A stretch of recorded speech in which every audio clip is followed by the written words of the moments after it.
Thomas Roussin, and I play with a band called Grain Report and the Nancy Ray Guns and the Local Onlys. I'm a local singer-songwriter in town here and just write a whole wide variety of music.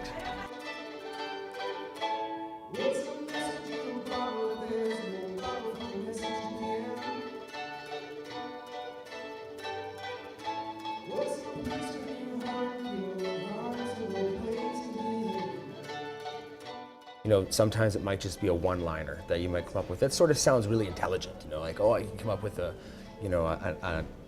nice little one or two liner that's funny or quirky, or maybe just a newer, different way of seeing or saying something or painting an image with words, and the rest of the song sort of falls in behind that. And sometimes, you know, a person has to really dig hard and, you know, try their hardest to get,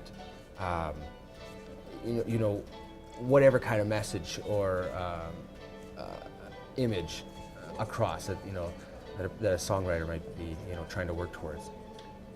Sometimes, you know, it's different for every song. Sometimes, like I said, it's that one-liner you think of, you know, like a little phrase that sounds really catchy, and then, you know, putting music to it later. But, you know, sometimes it is a riff that you start off with, and that's a really catchy part. And it's almost just like water off of a mountaintop, you know, and one drop, two drops, and pretty soon those drops make a stream.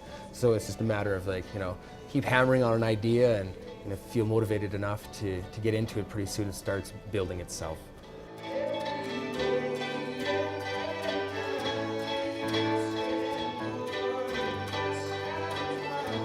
I write a lot of my stuff on guitar, or mandolin seems to be like a really easy instrument for me because it's in a nice high range, and I've got a higher range of a voice. So I really like singing with a mandolin. It's a little louder, and so I push harder. So in mandolin or guitar is really how I sit down at it. But I certainly love playing with other musicians and songwriters and bouncing ideas off of people. I like acting, so it's just, you know, throwing a ball up in the air and keeping it up, you know. So I like playing catch. One of my favorite pieces of advice for folks, and even for myself sometimes, got to remind myself, is to hang out with people who inspire you.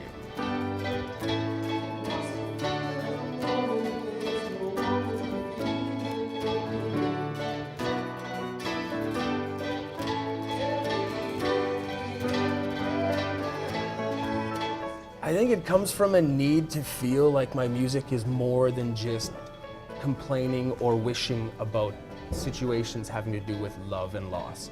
Well, if I can't change the world with a song, at least maybe I can help people to understand through some different words and imagery, different ways of saying things and setting things up lyrically might help folks to understand the farmer's plight or Aboriginal people's plight, or, you know, all these other maybe different groups or different situations in our own cities and towns and states and provinces.